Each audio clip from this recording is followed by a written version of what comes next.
No, but I'm sitting at the office at work. My eyes droop at this point in the night, just getting done working a double shift at the restaurant.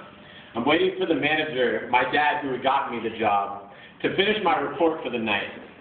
When I hear a noise come from him that takes me by surprise at first.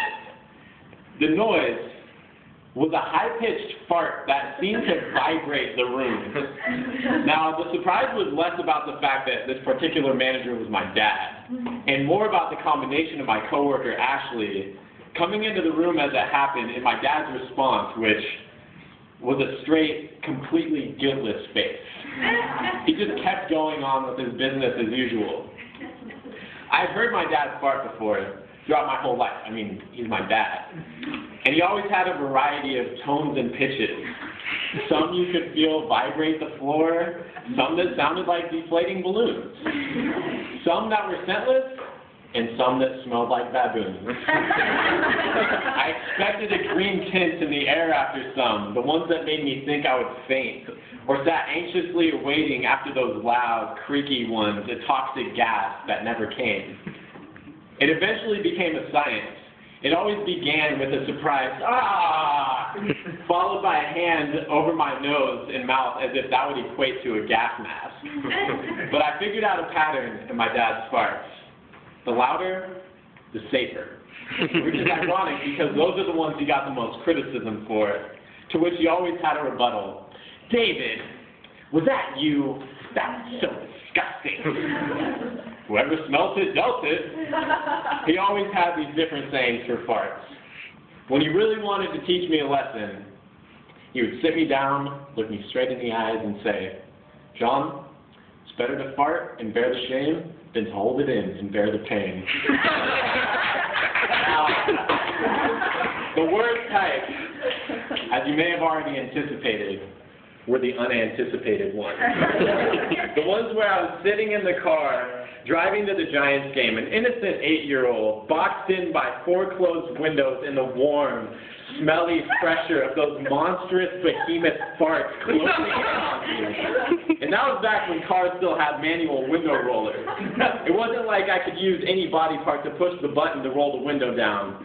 No, I had to take one of my precious gas mask hands to rush that window lever around for what seemed like 100 revolutions. That was the problem with those things. It always seemed like it took more time and energy to roll the window down than it actually did. On hot days, I would stare at it for minutes, having a debate in my mind as to whether it was worth getting the breeze in the car.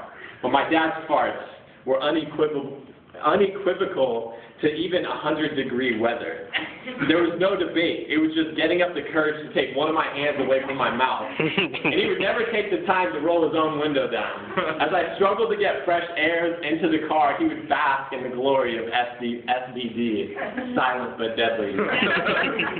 Everyone loves their own stench, he would say.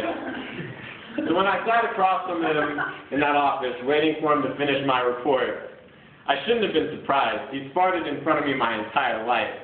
I guess now he's branching out and giving others the experience. Today, there were hints of garlic and horseradish. Thinking back on it, though, I'm glad I suffered being hotboxed by my dad's farts. Well, I mean, maybe not that part of it, but I'm glad he shared his wisdom with me. Because all those sayings have deep meanings that don't pertain to just farts. Everyone loves their own stench encouraged me to love myself, no matter what others smelling me. Whoever smelt it, dealt it, obviously stresses for a person to carefully observe oneself before criticizing another.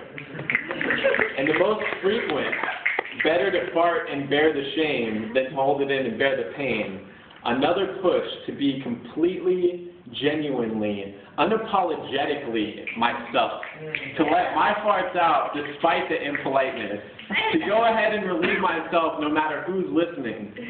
So thank you, Dad, for all your bathroom wisdom.